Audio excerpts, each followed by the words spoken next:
Hey guys, welcome back to my channel.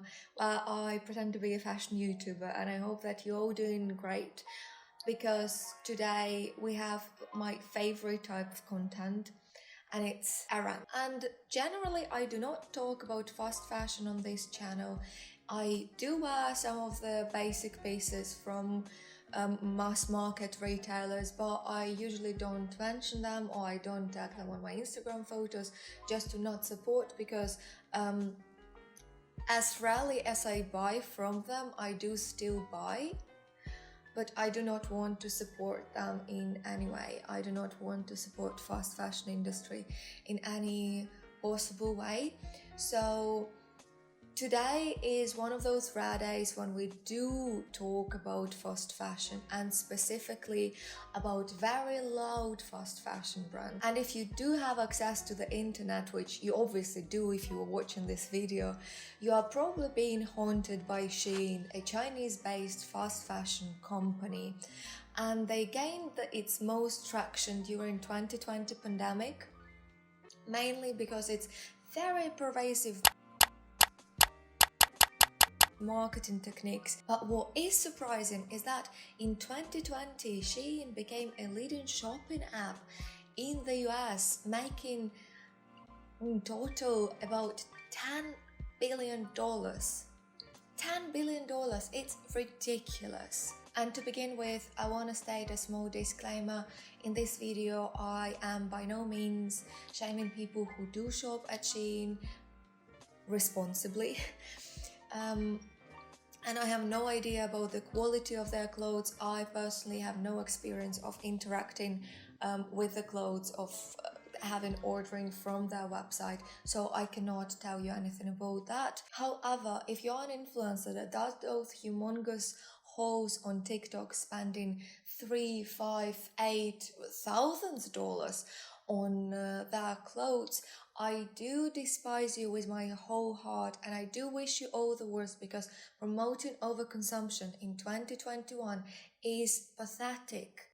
With that being said, if you do shop at SHEIN, you do you, I have nothing against you. However, I do really want to shed the light on the issues with the company itself, because, spoiler, there are a lot. Besides an obvious sustainability issue that follows probably all fast fashion companies, SHEIN has been accused numerously of various shady practices like child labor, low wages for employees, poor working conditions, etc. But what is truly fascinating about their company is that we can't prove any of that. Why? Because they simply don't disclose any company policies. They don't disclose any data about their employees, about their wages, about their suppliers, nothing. It's blank.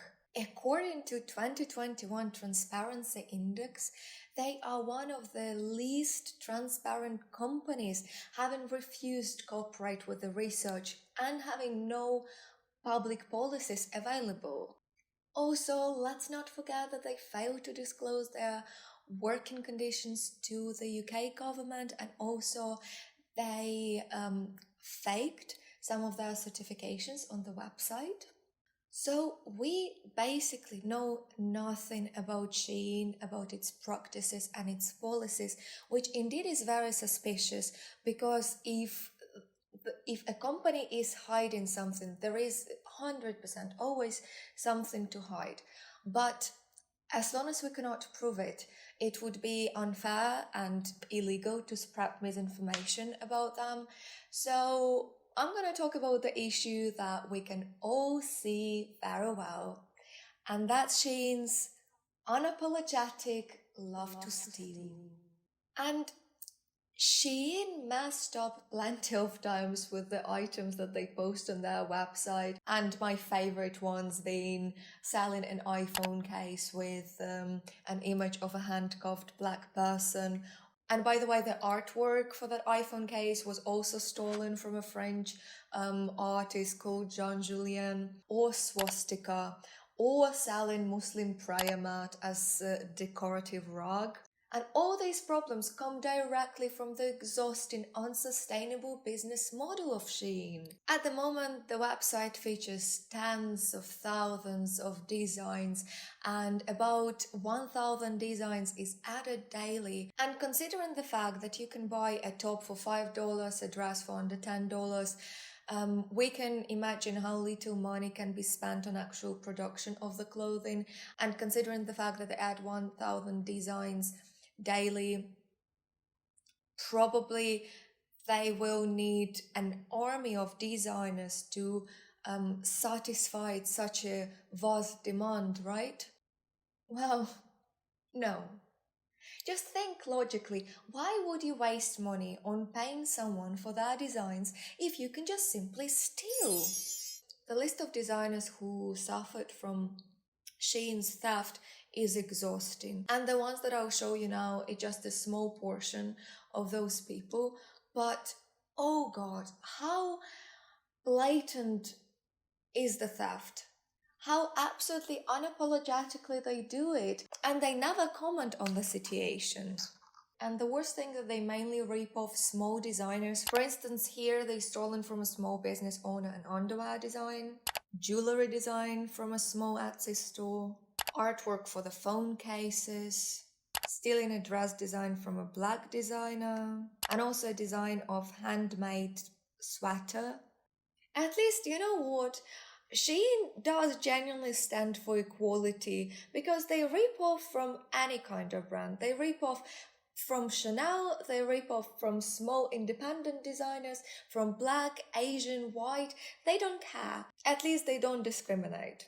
Anyways, when I was doing the research for the video, I've seen a very popular argument, especially on Twitter, saying that, alright, SHEIN is stealing the design. That's very unfair to the designer.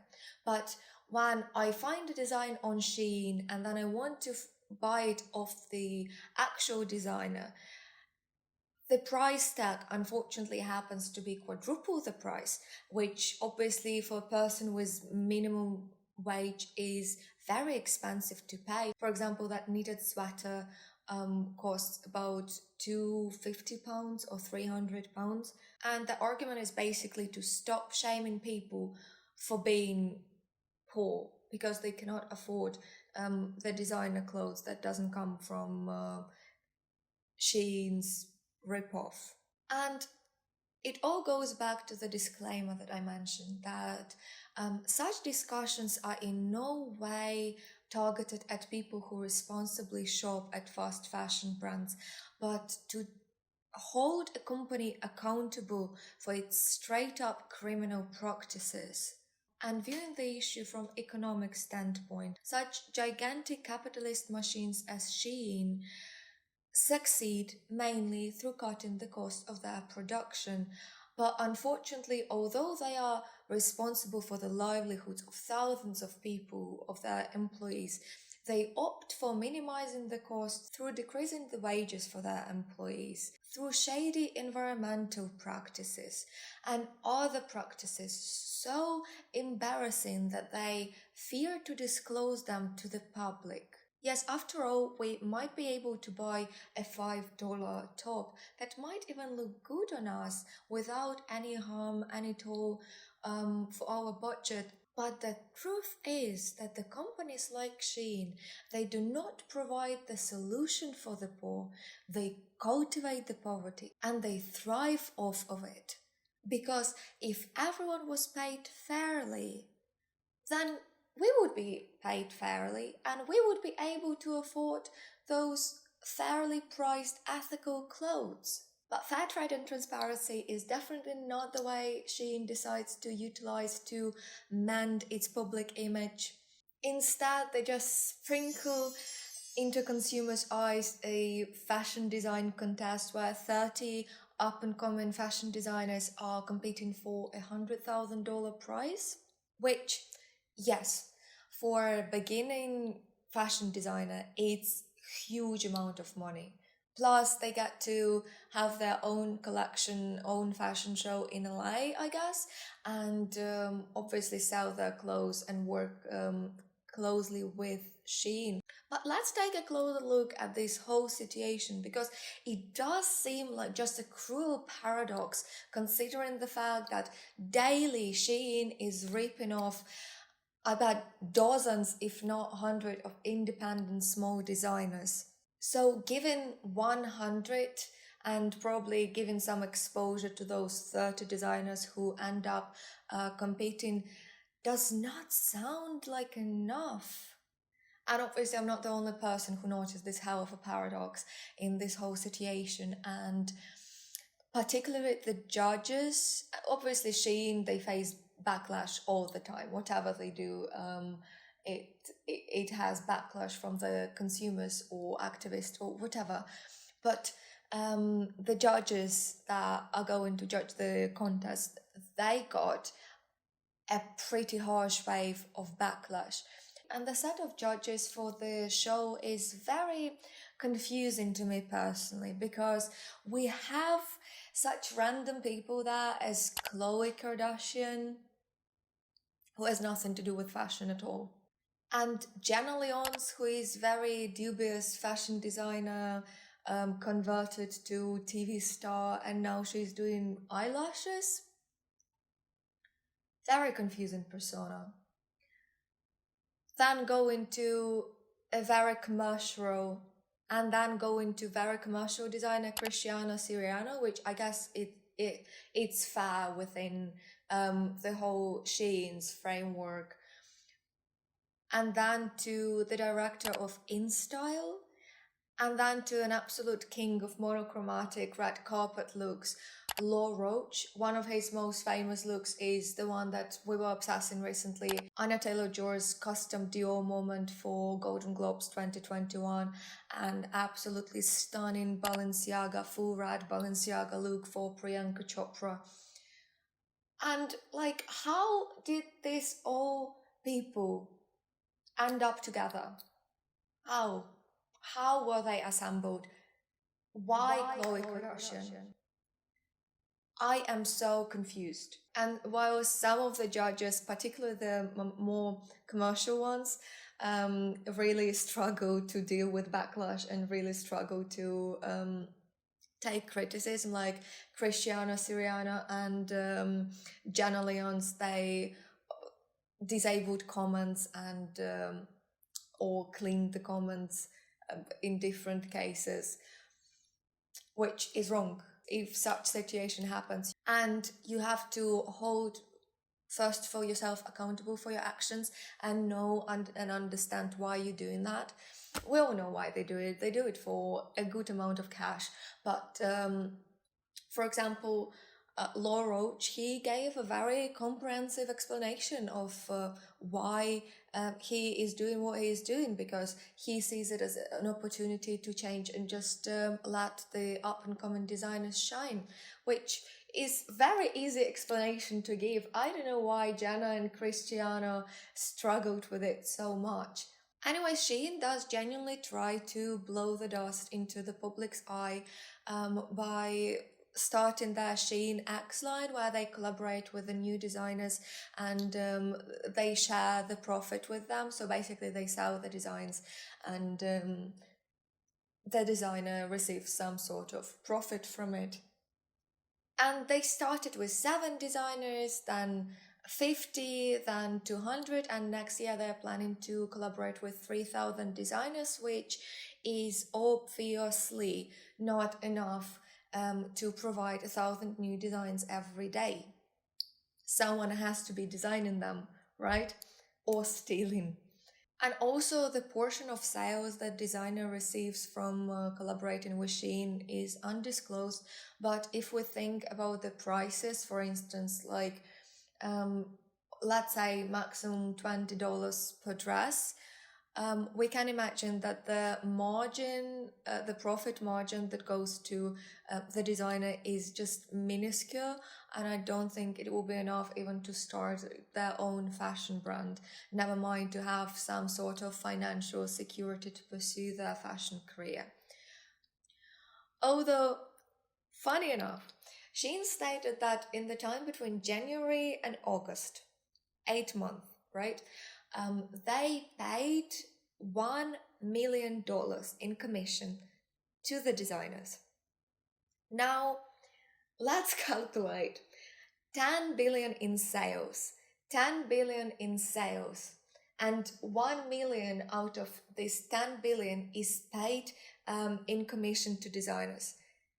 So it is obvious where is the problem. It is obvious because it is such a tiny, ridiculous amount that I don't know how they were not embarrassed to even publish this number, because it just highlights how unethical their practices is and how unethically they just steal everything and trying just to watch their image with some loud contest or SHEIN X collections.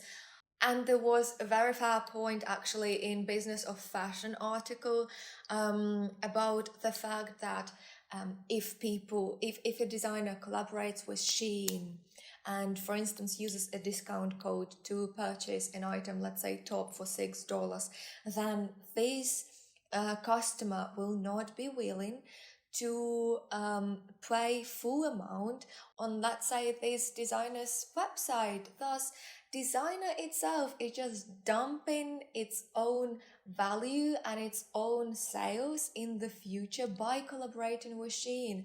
And we all know very well that once you start your fashion brand in a certain segment, especially if you started in low price budget segment, it's almost impossible. No, it is absolutely impossible to move anywhere higher.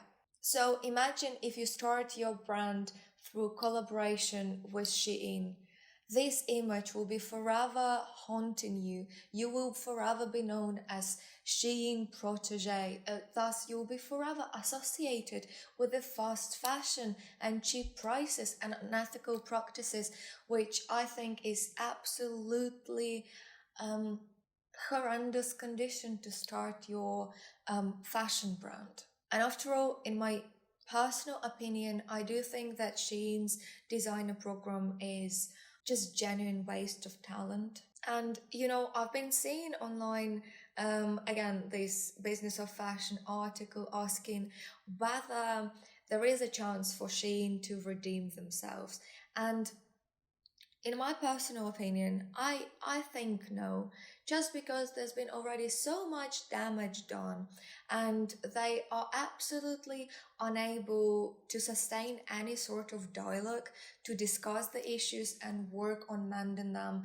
So there is no way even to communicate with the company, who is absolutely blind to whatever is happening around them and how harmful their practices are.